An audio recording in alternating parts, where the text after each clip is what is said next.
probably have to grab a little bit more.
A little smaller.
Hair down, hex roll.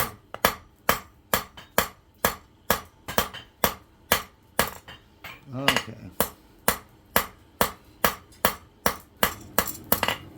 Call that finished. I'll go up here.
heat it one more time and do a little more. You could finish if you want it.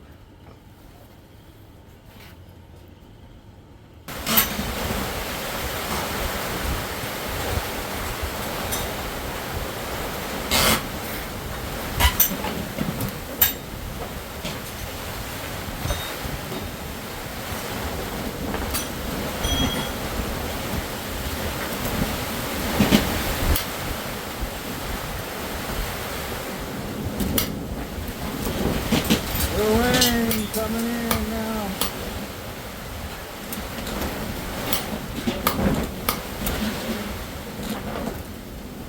John said there's tornadoes somewhere, but not by us. We're getting the weather. They shut that door over there.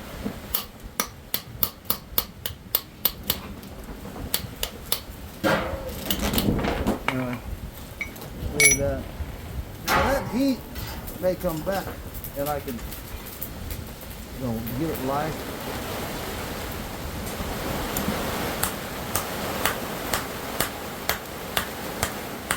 A little deeper impression. Not too deep for a bangle. And I just let it curve kind of natural. Copper. You can straighten this stuff if you want, but it doesn't need it. I'm going to continue with this. This will probably be enough to make a bangle. I want at least 9 inches overall.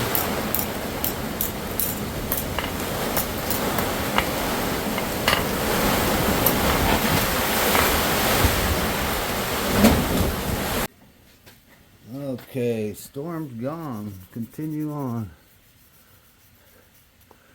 I'm going to grab just where I missed the shoulder here, and that should be enough. I need about 9 inches altogether.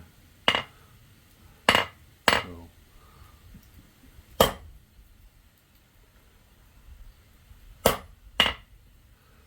Now shoulders up here, hit here, so you make it taper. And this one doesn't have too much of a shoulder to cause a cold shut. You see there?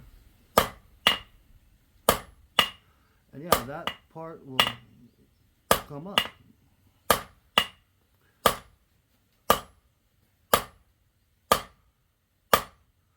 So I'm just going to take it a little lower, then I'll come here. Yeah, shoulders up here. I'm going to hit that one more time, just get that down there, and then get the shoulders up. Yeah, there's not going to be much of a shoulder here, like there is just right there and there.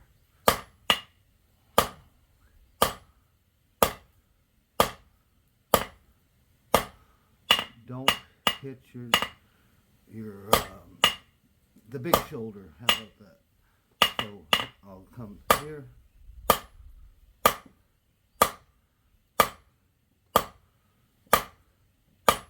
And that shoulder doesn't matter, just, there it goes. You got a bar area, and then it's this taper. So I'll come back to here and just continue the rod, the bar, the rod, with my length of my bangle. And I can already see I need to come back here.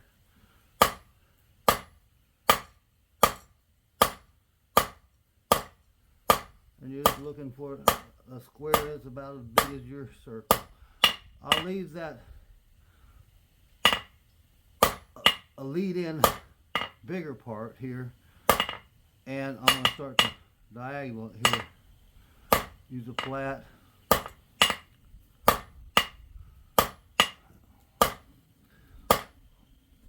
About 3/4 on, quarter off.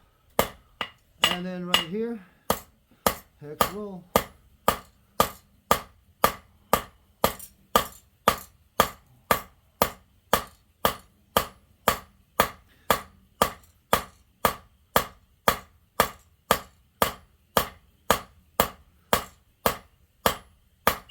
And it's going to start getting smaller too than the, I'm just straightening it out so I can look at it, than the other part. It's a little bit bigger right in here. But on down here, I'll be doing a taper.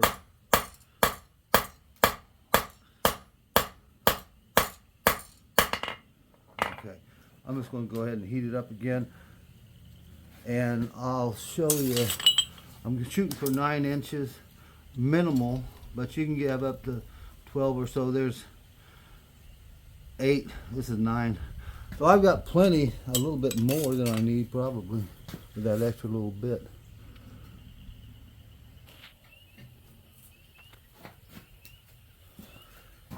Okay, so I'm gonna go ahead and not take about half of that bar. That it was 8 inches up to here, so I'm just going to take about half where it's square, and I won't need that other thicker ½ inch.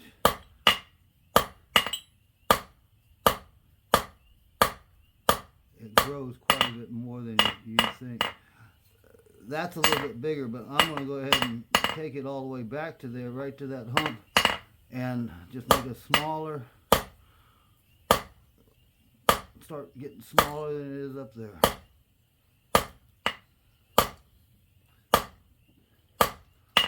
Right there, it's not, yeah. Let's go back to it. And don't hit your shoulders, you know. So, you know, I usually come back just to here. And I'll go ahead and round that a little bit right up there. Octagon first.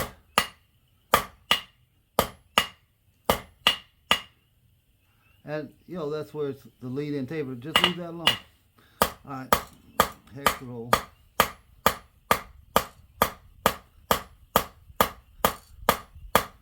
And look at it, you know, see where you're at. And I'm going to go ahead and do this part again here.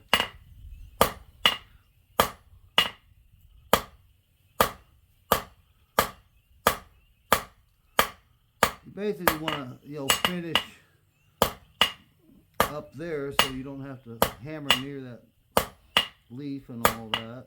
And that's good.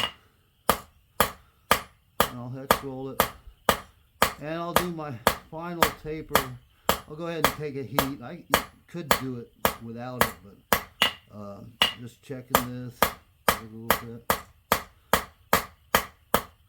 And you can, you know, you can straighten this roll if you want to check for level by going on your flat, hitting any little highs.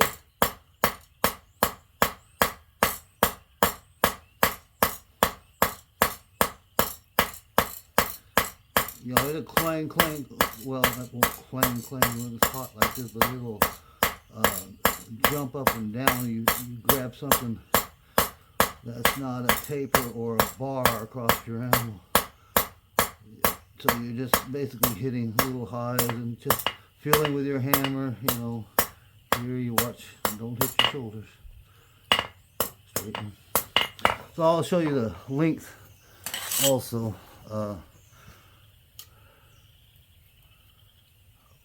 It's 9 inches to this about, you know, the shoulder like before.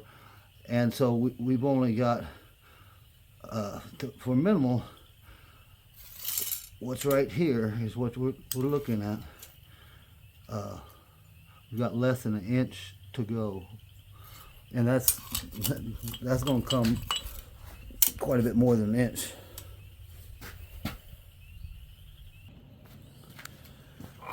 Okay, about the final taper. I'm going to get a little bit home here, and that's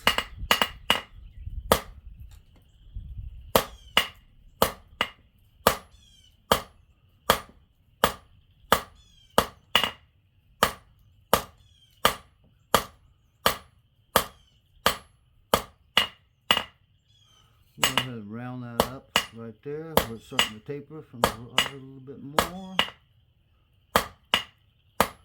And then continue the final taper. If I left all that, I could have. You see how it kind of spits out a taper from that very start here. We'll go ahead and round that.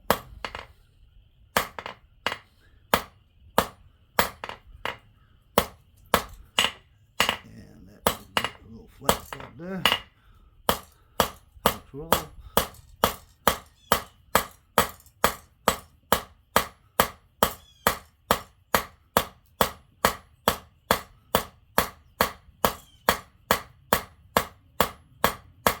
Don't hit the shoulders. I'm on the animal now. And continue the taper.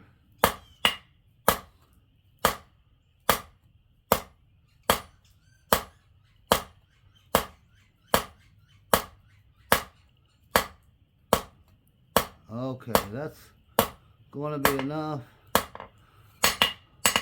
Diagonal.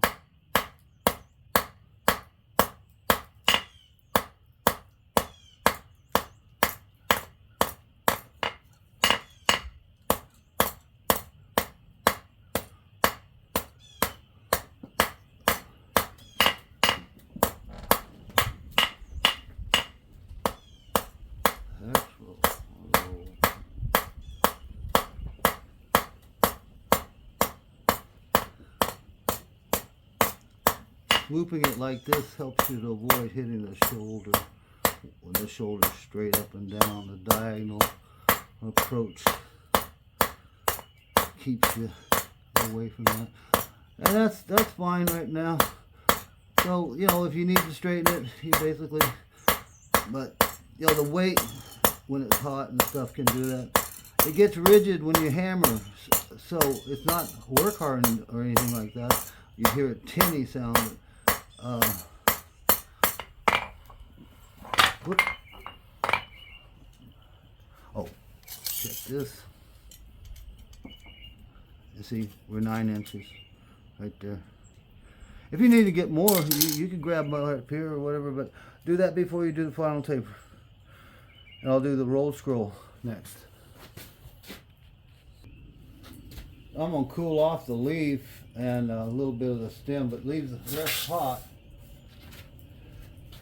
And I'll use this Kevlar glove because that'll actually wick. And turn it 90, smash down, and start to roll. I'll show that to you. You have to keep bearing down pressure. You don't want it rolling up over. That should get a little bit more heat in there too, but just by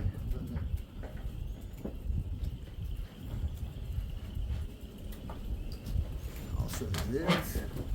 If I had glass, I could press it against there and show you it rolling, but I don't have that. Yes. Now, it's getting a little stiff. I'm going to go ahead and reheat it. But you want that to get tight in there too, so I'm also, with my other hand, I'm wrenching it as I go. I'm going to cool leaf again. This time I'm going to go ahead and hold on to it with my hand. And yeah, when it, I'll show you when it, or I'll let go when it gets warm. But yeah, I'm kind of wrenching it and see if there's any air.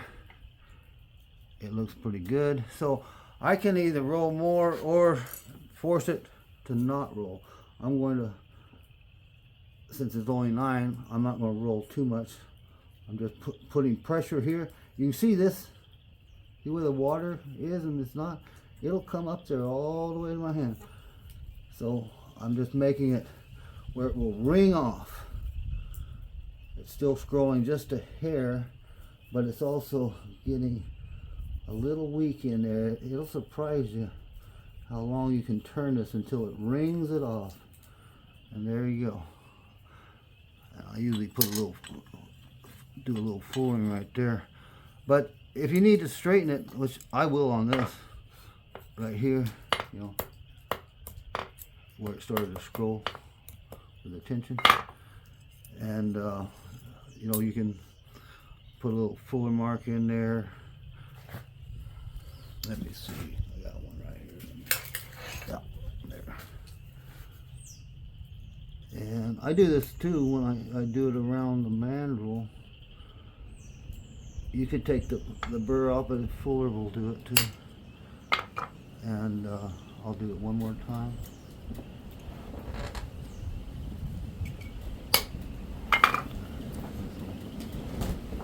And now I anneal the whole thing, and I'll bend it around the mandrel.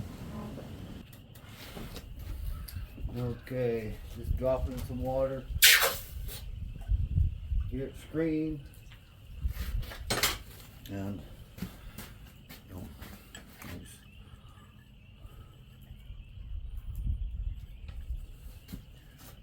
I'll try and show you where, you know.